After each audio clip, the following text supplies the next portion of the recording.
Assalamualaikum warahmatullahi wabarakatuh. Hari ini saya akan membahas tentang menu dalam interaksi. Seperti yang sudah Anda ketahui bahwa dalam ragam interaksi itu ada berbagai macam cara yang bisa digunakan untuk berkomunikasi dengan aplikasi yang Anda gunakan. Di antaranya adalah menggunakan menu.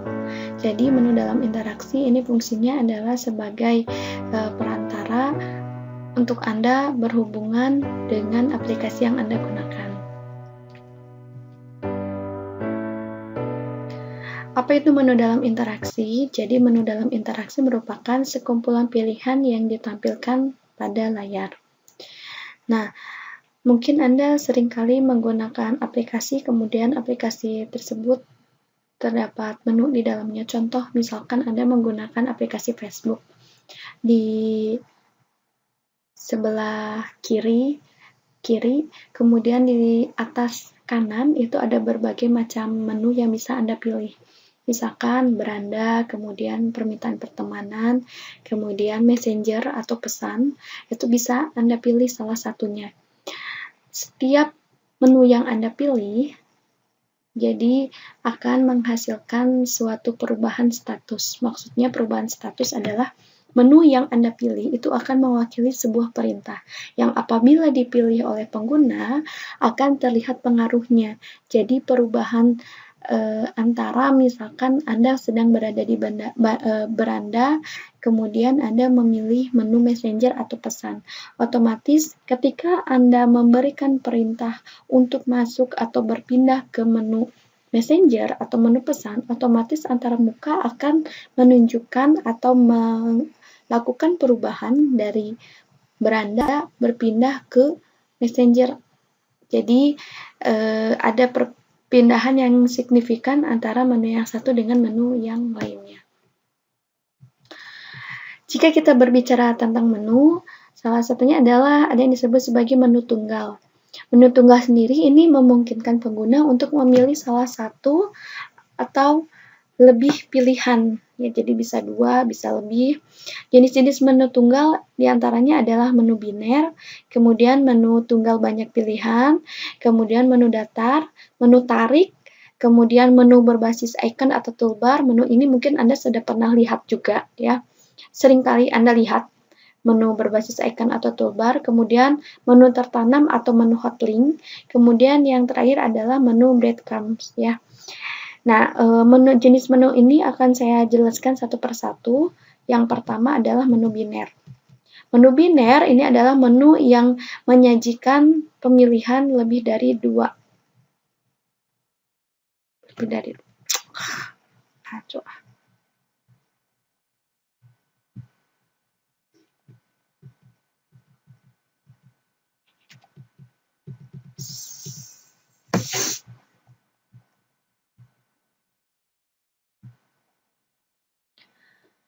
Baik, Assalamualaikum warahmatullahi wabarakatuh. Hari ini saya akan menjelaskan tentang menu dalam interaksi.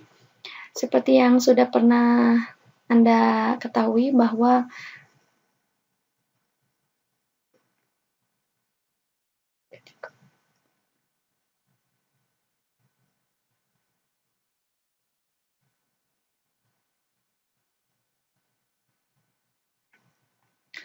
Assalamualaikum warahmatullahi wabarakatuh.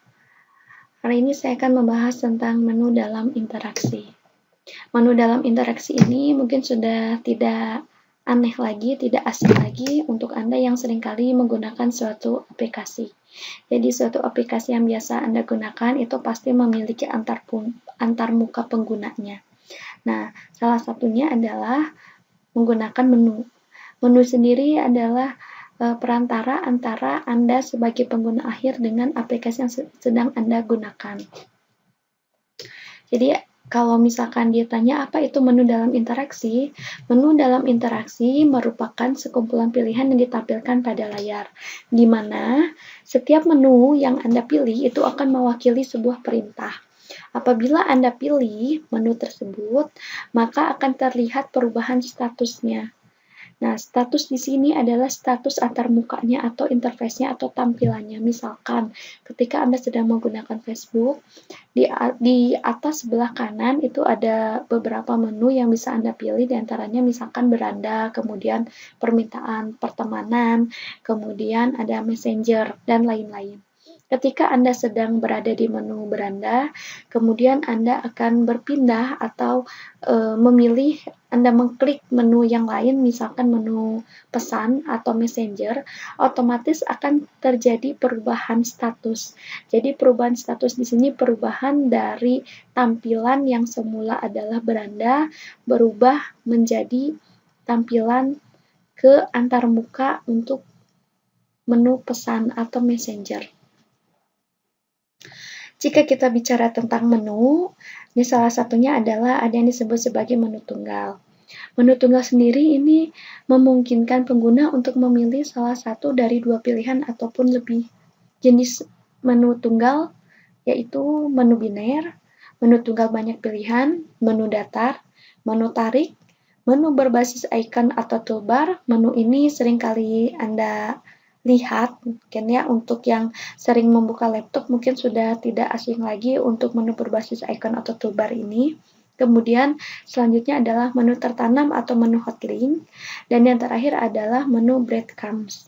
Nah, jenis-jenis menu ini akan saya jelaskan satu persatu. Yang pertama adalah menu biner.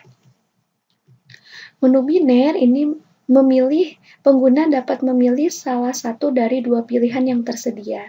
Misalkan, ketika Anda akan menghapus folder secara permanen, misalkan Anda buka recycle bin Anda, kemudian Anda mau menghapus folder yang ada di tong sampah Anda. Nah, itu akan ada pertanyaan sebelum Anda menghapus secara permanen. Pertanyaannya biasanya seperti yang ada di tampilan ini. Jadi, apakah Anda akan menghapus folder ini secara permanen? Ya atau tidak? Jadi, Anda wajib memilih salah satu di antara dua pilihan. Anda tidak bisa memilih keduanya sekaligus.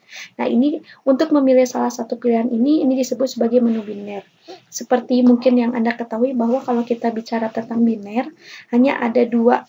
Kalau bilangan biner kan ada dua, ada 0 atau 1. Jadi hanya ada dua kemungkinan, dua pilihan ketika Anda memilih menu biner. Benar salah atau misalkan yes no, ya, dan seperti itu. Selanjutnya adalah menu tunggal banyak pilihan.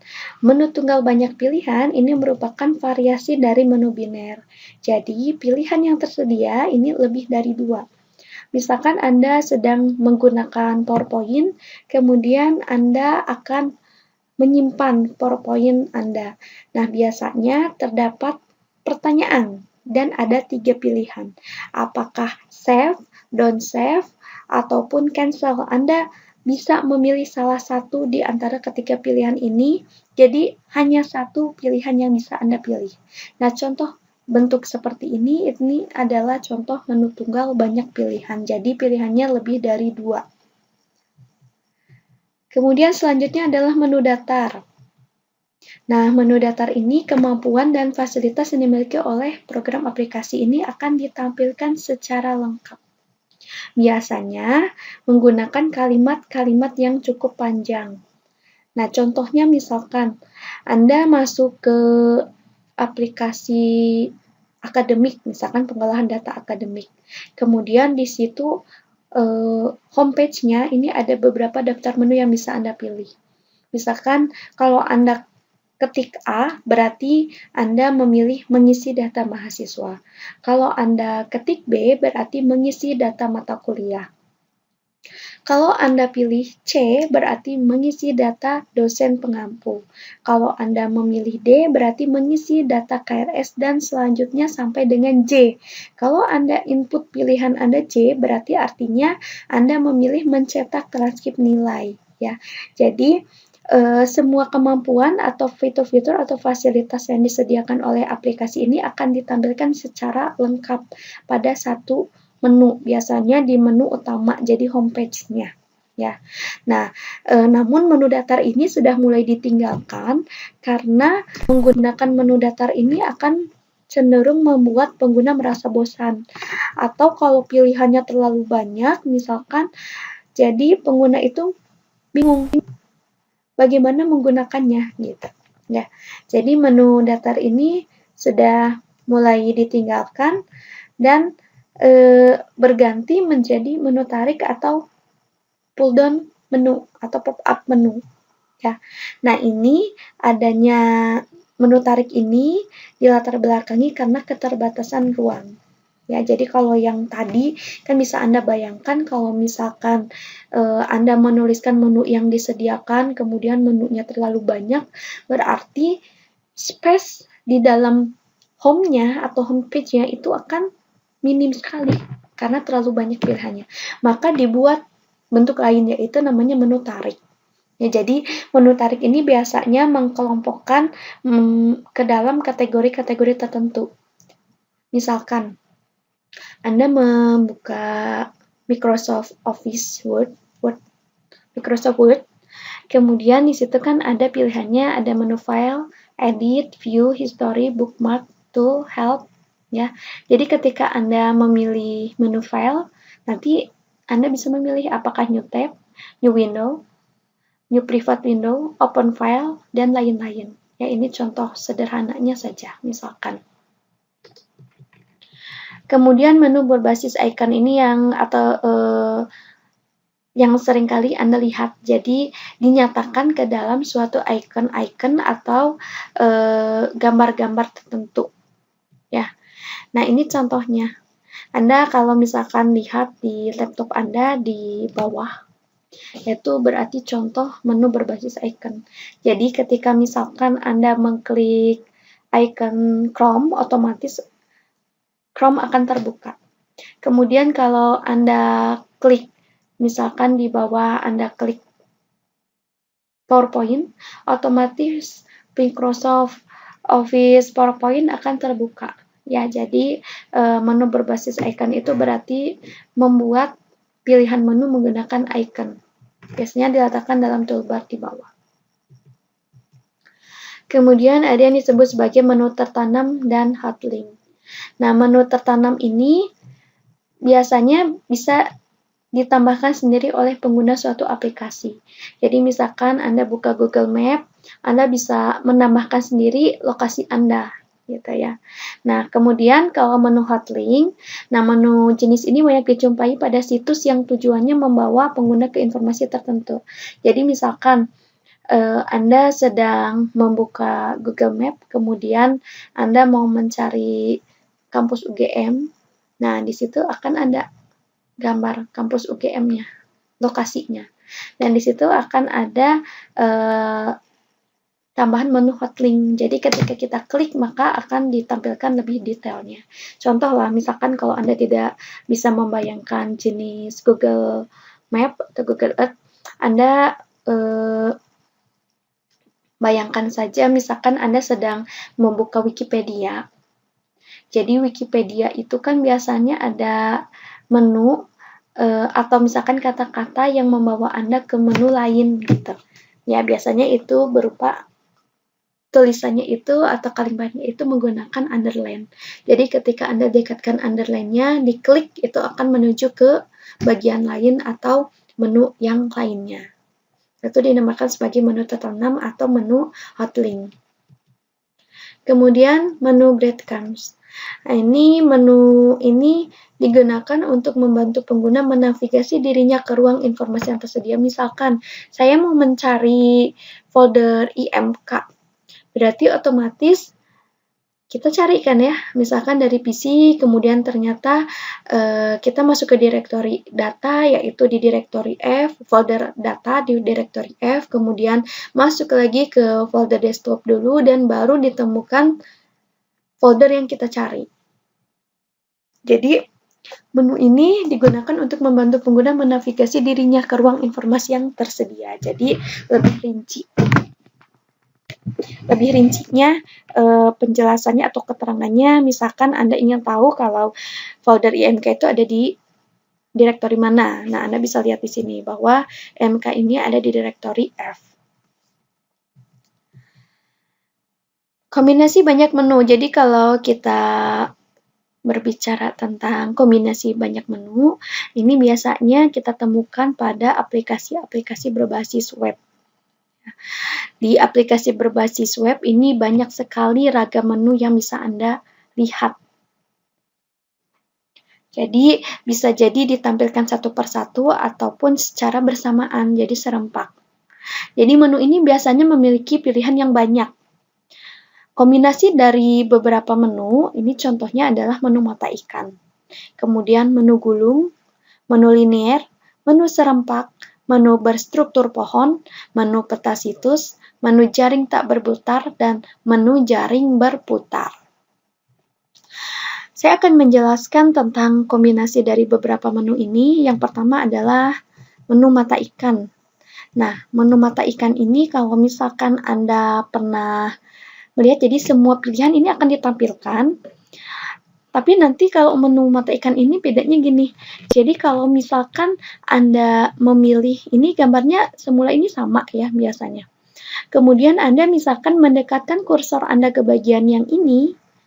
Ini saya ada contoh, kita masuk ke situs belanja online. Baju misalkan ya. Baju anak-anak. Jadi misalkan kursor saya ini dipindahkan ke bagian baju kaos warna hijau ini. Maka nanti kaos warna hijau ini otomatis ukurannya akan lebih besar dibanding sebelahnya. Dibanding yang biru dan orange. Tapi kalau saya gerakan kursor ke sebelahnya, yaitu biru, atau saya gerakan kursornya misalkan yang asalnya semula di kaos warna hijau ini saya gerakan ke kaos warna orange, otomatis kaos warna orange ini ukurannya akan lebih besar dibanding yang lain. Jadi dibanding yang ini biru dan yang hijau. Yang hijau ini akan kecil, nanti akan normal ya.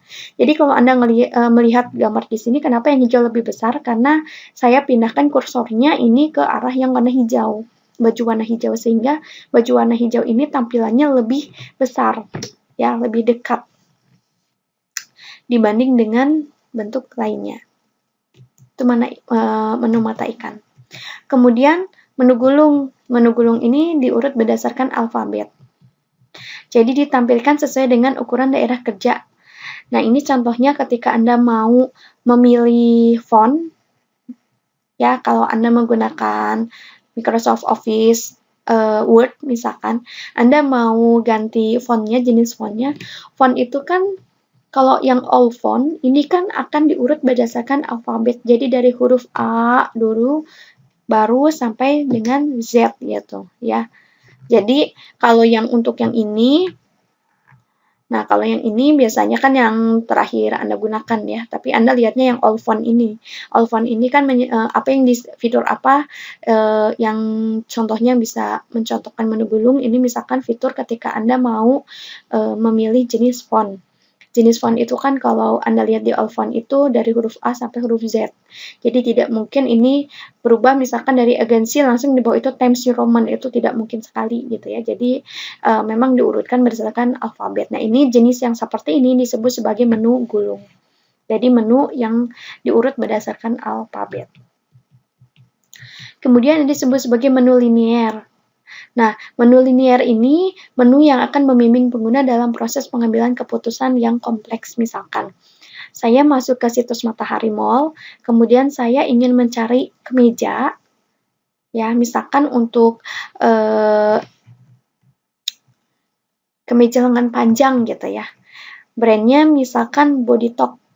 Jadi nanti kita tinggal memilih, misalkan di sini ada pilihan kan ya, shop by product, misalkan saya pilihnya untuk kategorinya ada wanita, ada pria, ada anak. Jadi saya pilih yang wanita, kemudian di wanita ini kan ada beberapa kategori juga ya. Saya pilihnya misalkan karena saya mau cari kemeja, maka kemeja. Jadi nanti akan diarahkan ke tampilan menu yang lain. Jenisnya adalah kemeja. Kemeja ini totalnya ada 460-an lebih produk. Nah, ini bisa lebih spesifik, jadi menggunakan filtering. Ya, jadi misalkan Anda mau pilihnya kemeja apa, lengan panjang atau lengan pendek, kemudian brandnya apa, ukurannya apa. Ini biasanya lebih detail lagi, jadi di filtering lagi. Nah, ini contoh dari menu linear. Jadi menu ini akan membimbing pengguna untuk mengambil keputusan yang kompleks. Ya, jadi kompleks di sini adalah misalkan Anda bisa bayangkan kalau Anda mencari jenis kategori kemeja itu akan 460 produk. Nah, dari sekian banyak padahal saya tuh hanya mencari yang produk kemeja lengan panjang saja. Jadi kan otomatis butuh waktu yang banyak kalau untuk dari 400 sekian saya melihat one by one. Maka di situ ada fasilitas atau fitur untuk memfilter. Jadi tipe produknya ingin seperti apa, malahan ada yang dari brandnya, atau misalkan ada lagi ukurannya, atau misalkan ada lagi dari segi warnanya. Misalkan saya hanya mau mencari warna pink atau warna putih atau misalkan warna hitam, itu biasanya ada beberapa situs yang menyediakan filteringnya secara lengkap sekali. Itu contoh yang tadi menu linear ya. Kemudian menu serempak. Nah, menu serempak ini adalah menu yang menampilkan menu-menu yang aktif dan memperbolehkan pengguna untuk menginput pilihannya. Jadi tidak ada urutan pemakaian menu. Misalkan saya memilih di Matahari Mall, di sini saya milih kemeja. Nah, itu akan semuanya tampil gitu. Jadi tidak ada urutan bahwa Anda harus mencari kemeja di kategori kemeja atau kemejanya dicari di pakaian pria atau kemeja di lengan panjang gitu, tidak ada. Jadi ini namanya menu serempak. Anda bisa menjalankan langsung pilihan Anda ya. Jadi tidak ada urutan pemakaian menu harus A dulu baru bisa ke B, tidak ada seperti itu. Anda bisa acak. Kemudian menu berstruktur pohon. Menu berstruktur pohon ini ada banyak pilihannya dan pilihannya ini dikelompokkan dalam suatu kategori. Nah, menu berstruktur pohon ini biasanya menu jenis ini akan lebih cepat dipahami oleh pengguna sebab akan membentuk ke dalam beberapa kategori. Contoh misalkan Anda belanja online di JDID. Di situ ada beberapa kategorinya. Misalkan Anda pilihnya fashion atau Anda mau mencari tentang produk digital, di situ sudah ada kategorinya. Ini contoh-contoh dari menu berstruktur pohon. Jadi menu berstruktur pohon ini akan relatif lebih cepat dipahami karena kategorinya ini dibagi secara jelas. Ya, ini menu berstruktur pohon. Kemudian selanjutnya menu peta situs. Menu peta situs ini biasanya ini agak sulit saya cari contohnya. Ini saya melihat dari contoh orang lain juga untuk menu peta situs karena sudah jarang sekali. Jadi menu peta situs ini pengguna ini bisa melihat informasi yang dibutuhkan atau dicari ini biasanya dibentuknya di homepage-nya. Jadi di tampilan awalnya. Misalkan ketika dia mau beli registrasi dulu. Nah, ini ada register to buy. Kemudian confirm registrasinya. Nah, kategorinya mau apa? Apakah semua kategori, ataukah art, ataukah baby, atau books, atau kamera and foto, dan lain-lain. Jadi dipilihnya di depan. Jadi ini berarti peta situs. Kenapa peta situs? Karena kita bisa mengklik salah satunya, gitu. Langsung akan menuju ke menu tersebut. Jadi kalau Anda pilih menu books, berarti nanti akan menampilkan buku semuanya. Kemudian menu jaring tak berputar. Menu jaring tak berputar ini contohnya menu yang alur prosesnya tidak dapat langsung kembali ke awal. Jadi Anda harus ada langkah-langkahnya terlebih dahulu. Misalkan Anda mau install aplikasi di sini, misalkan USB installer untuk Linux ya. Jadi di situ ada pilihannya agree atau cancel. Kalau Anda agree berarti ke selanjutnya. Kalau cancel berarti selesai gitu. Anda tidak bisa masuk lagi ke tampilan awalnya gitu. Ya, ini contoh menu jaring tak berputar. Nah, menu jaring berputar itu kebalikannya. Jadi, Anda kalau mau masuk ke step selanjutnya itu tidak harus melewati step-step yang belum Anda pernah lewati gitu. Misalkan Anda belanja di Zilingo nih. Anda masuk ke menu pilihan woman, Anda mau ke kids atau lifestyle. Jadi Anda nggak perlu melewati yang ini. Misalkan Anda dari woman, Anda mau masuk ke batik gitu ya. Anda tidak perlu melewati men dulu, kids, lifestyle, beauty, muslim wear, ya baru batik itu enggak. Jadi Anda bisa loncat langsung ke batik. Selanjutnya adalah pengelompokan berbasis tugas. Pengelompokan berbasis tugas ini bisa membantu pengguna dalam menggunakan aplikasi. Karena apa? Karena biasanya dia mengelompokkan berdasarkan tugas-tugas yang agak mirip, misalkan kelompok alamat. Anda biasanya melihat kan kalau untuk pilihan yang serupa kayak alamat itu kan ada provinsi, kotanya, biasanya itu dijadikan satu ya, kayak Anda mau buat akun baru di Shopee berarti kan ada alamat utamanya ada provinsinya. Nanti setelah provinsi Anda harus memilih kota. Jadi biasanya provinsi dan kota itu akan disatukan ke dalam kategori alamat. Kemudian yang kedua adalah biasanya dikelompokkan berdasarkan nilai tertentu, contoh ukuran. Misalkan Anda memilih sepatu, ya ukuran sepatu, apakah kurang dari 30 nomornya, ataukah 30 sampai 35, atau 36 sampai 40, atau malah lebih dari 40. Itu biasanya kelompok ukuran juga karena tugasnya sama mengenai ukuran, maka ini akan dikelompokkan menjadi satu ya. Kemudian, pilihan tidak boleh saling tumpang tindih. Misalkan, penggunaan kalimat contoh, arahkan kursor turun ke bawah. Sudah jelas ya kalau turun itu pasti ke bawah. Sejak kapan misalkan Anda bicara arahkan kursor turun ke atas, itu tidak mungkin. Ya, jadi cukup satu aja, misalkan arahkan kursor turun atau arahkan kursor ke bawah. Jadi memilih salah satu. Jadi tidak boleh ini pilihan itu tumpang tindih. Kenapa? Karena akan menjadi ambigu. Ya. Kemudian gunakan istilah yang sederhana dan antara pilihan ini harus berbeda. Misalkan Anda menggunakan istilah pagi dan malam menjadi AM atau PM, yaitu bisa. Pengurutan penyajian pilihan ini yang pertama berdasarkan pengurutan, jadi berdasarkan waktu. Kalau waktu itu biasanya diurutkan ya, misalkan dari pagi, siang, malam ya. Jadi berdasarkan kronologisnya. Kemudian urutan numerik. Numerik ini biasanya secara ascending sampai descending. Kemudian sifat fisik. Sifat fisik itu pengurutan sifat fisik misalkan panjang, lebar, luas ya. Yang kedua adalah penyajian pilihan berdasarkan kemungkinan. Pertama, misalkan pilihan paling penting ini diletakkan sebagai pilihan pertama. Jadi, kalau misalkan yang sering kali dipilih oleh pengguna ini bisa diletakkan di paling awal. Sehingga apa? Mempercepat pengguna untuk memilih. Jadi, dia tidak perlu memilih lagi yang lain karena pilihannya sudah defaultnya ke yang biasanya dipilih.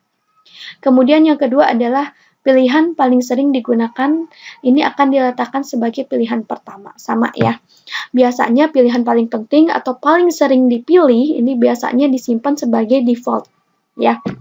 Kemudian urutkan secara alfabetis. Kenapa? Karena biasanya mungkin kemungkinan orang itu kan melihatnya pilihan itu berdasarkan alfabetis. Anda jangan kecuali kalau memang sering digunakan ya, nggak menggunakan alfabetis tidak apa-apa. Tapi kalau misalkan Anda melihat font, kemudian tidak diurut berdasarkan alfabetis, ini kan akan membuat bingung gitu ya. Jadi memilihnya akan sulit. Misalkan dari huruf A berubah, bawahnya langsung menuju ke T, bawahnya lagi ke Z, jadi acak. Jadi pilihannya acak dengan pilihan yang banyak sekali, pengguna akan merasa sulit. Sulit apa? Untuk sulit menghafalkan. Jadi kalau bisa mengurutkan secara alfabetis, kecuali untuk pilihan-pilihan yang penting atau sering digunakan itu bisa diletakkan di bagian awal atau paling pertama.